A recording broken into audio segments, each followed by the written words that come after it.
अस्सलाम वालेकुम aspirants. Aspirants, आज का हमारा टॉपिक है ह्यूमन डाइजेस्टिव सिस्टम। तो इसको हम डिटेल में देखने वाले हैं। वैसे तो मेरा मशवरा ये है आपको कि आप जो है एक ही टॉपिक को या दो चार टॉपिक को ज़्यादा डेप्थ में ना देखें। आप जनरल साइंस की ये अप्रोच रखें कि ज़्यादा से ज़्यादा आप क्वेश्चंस कवर करें। इससे ये होगा कि आप एग्जाम में बैठेंगे, कम से कम आप सारे क्वेश्चन अटेम्प्ट करके आएंगे।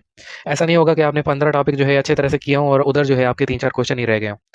तो इतना ही हम यहाँ पे पोर्शन आप देखें और उतना ही रटा लगाएं जितना आप 5 नंबर में कर सकते हैं और जितना आप 1 से 1.5 पेज में कर सकते हैं। चलें, स्टार्ट करते हैं ह्यूमन डाइजेस्टिव सिस्टम।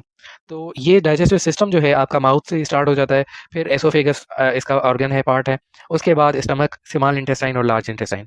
ये इसके 5 जो है वो ऑर्गन्स हैं। तो पहले हम एनिमेशन के थ्रू देख लेते हैं कि कौन कौन से आपके पास पार्ट्स हैं, ताकि आपको अंडरस्टैंडिंग में ईजी हो। जब खाना माउथ में क्रश होता है, क्रश होने के बाद उस स्ट्रक्चर को बोलस कहते हैं। बोलस आगे ट्रांसफ़र हो जाता है आपके एसोफेगस में। एसोफेगस जो है उसको कॉन्ट्रैक्ट और रिलीज की मदद से एक मूवमेंट प्रोड्यूस करता है, जिसको हम पेरिस्टालसिस कहते हैं। पेरिस्टालसिस मूवमेंट जो है आपके एसोफेगस से खाना पहुंचाती है स्टमक में। स्टमक में फर्दर जो है आपकी मैकेनिकल और केमिकल दोनों डिवीजन्स होती हैं और स्ट्रक्चर हमारे पास एक बन जाता है, जिसको हम काइम कहते हैं। काइम जो है फर्दर आपके पास स्मॉल इंटेस्टाइन में ड्राइव किया कराया जाता है। ये कायम है, स्मॉल इंटेस्टाइन में ड्राइव हो गया। अब स्मॉल इंटेस्टाइन में लीवर से और पेनक्रियास से जितने भी एंजाइम प्रोड्यूस होते हैं वो दोनों मिक्स किए जाते हैं और स्मॉल इंटेस्टाइन के जो तीनों पार्ट हैं उधर से स्टेजेस से गुजर के खाना हमारा विलाय में एब्जॉर्ब हो जाता है। बाकी रह जाता है हमारा जो है वेस्ट प्रोडक्ट। वेस्ट प्रोडक्ट आपका दिया जाता है लार्ज इंटेस्टाइन में और वहाँ पे वो फीसेस यानी स्टूल बन के रेक्टम में स्टोर होता जाता है। और जैसे ही रेक्टम फुल हो जाता है तो हम एनस के थ्रू एक्सक्रीट कर देते हैं।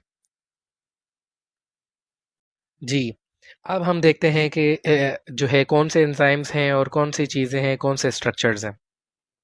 तो सबसे पहले आपने ये हेडिंग लगानी है कि ऑर्गन्स कौन से इन्वॉल्व हैं डाइजेस्टिव सिस्टम में। अब यहाँ पे मैंने तो डिस्क्रिप्शन दी है कि माउथ क्या करता है और कैसे करता है, पर आपने पेपर में नहीं देना क्योंकि आप इतना लिख नहीं पाएंगे।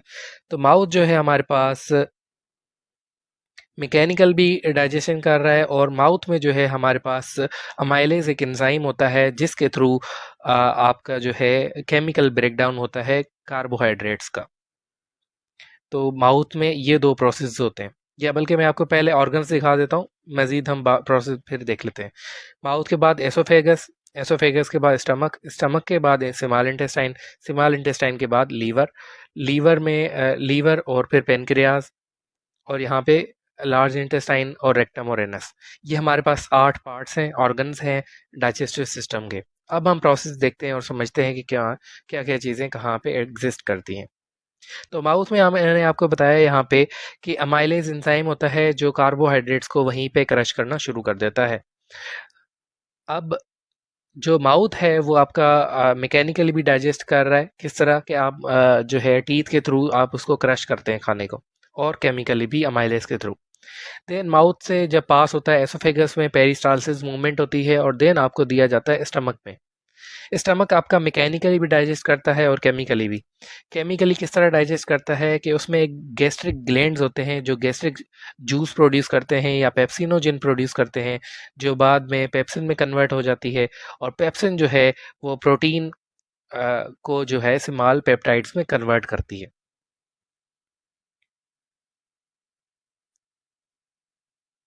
देन हमारे पास हैं पेनक्रियाज है। पेनक्रियाज में से 3 हमारे पास मेनली एंजाइम्स होते हैं। वैसे तो काफ़ी ज़्यादा होते हैं पर मेन हमारे 3 होते हैं। एक कार्बोहाइड्रेट को ब्रेक करता है, एक प्रोटीन को ब्रेक करता है और एक जो है हमारे पास फैटी एसिड्स को ब्रेक करता है। तो हमारे पास अमाइलेज है। अगेन अमाइलेज जो है हमारे पास कार्बोहाइड्रेट में ब्रेक करता है। ये हमारे पास पेनक्रियाज जो है ये प्रोड्यूस करता है और स्मॉल इंटेस्टाइन में ये सारे जो है आपके ट्रांसफ़र किए जाते हैं। अमाइलेज हमारे पास कार्बोहाइड्रेट के लिए है। फिर हमारे पास ट्रिप्सिन और काइमोट्रिप्सिन जो है वो हमारे पास दोनों प्रोटीन्स के लिए हैं। देन हमारे पास लिपिड और जो है फैटी एसिड्स के लिए हमारे पास है लिपेज। तो ये तीनों जो हैं वो यहाँ पे क्रश डाउन होते हैं और बकाया रह गया आपके पास न्यूक्लिक एसिड। अब न्यूक्लिक एसिड और न्यूक्लियोलाइड्स को कन्वर्ट करने के लिए, ब्रेक डाउन करने के लिए हमारे पास होता है न्यूक्लियस। तो ये भी पेनक्रियाज जो है प्रोड्यूस करता है। पेनक्रियाज जितने भी आपके पास प्रोड्यूस करता है एंजाइम्स, वो आपके सारे रिलीज हो जाते हैं स्मॉल इंटेस्टाइन में। स्मॉल इंटेस्टाइन में जब वो आपके सारे हार्मोन्स पहुंच गए, तो यही सारी चीज़ें आपका ब्रेकडाउन स्मॉल इंटेस्टाइन में हो रहा होता है। ये मैंने आपको ऑलरेडी डिफाइन कर दिया है। सारे स्मॉल इंटेस्टाइन में जब डिवीजन हो गई, अब स्मॉल इंटेस्टाइन में फर्दर जो है एक बाइल जूस प्रोड्यूस होके आता है। लीवर बाइल जूस जूस को प्रोड्यूस करता है और गाल ब्लेडर बाइल जूस को स्टोर करता है। स्टोर होने के बाद जब हम खाना खाते हैं और जब वो स्मॉल इंटेस्टाइन में पहुंच जाता है, तो गाल ब्लेडर से रिलीज होके बाइल जूस हमारे पास स्मॉल इंटेस्टाइन में आ जाता है, और बाइल जूस फर्दर आपको हेल्प करता है खाने को ब्रेक डाउन करने में। देन उसके बाद स्मॉल इंटेस्टाइन में प्रोसेस होता है जिसको हम कहते हैं एब्जॉर्प्शन। एक स्ट्रक्चर होता है स्मॉल इंटेस्टाइन में जिसको हम विलाई कहते हैं, V I double L A, sorry V I double L I.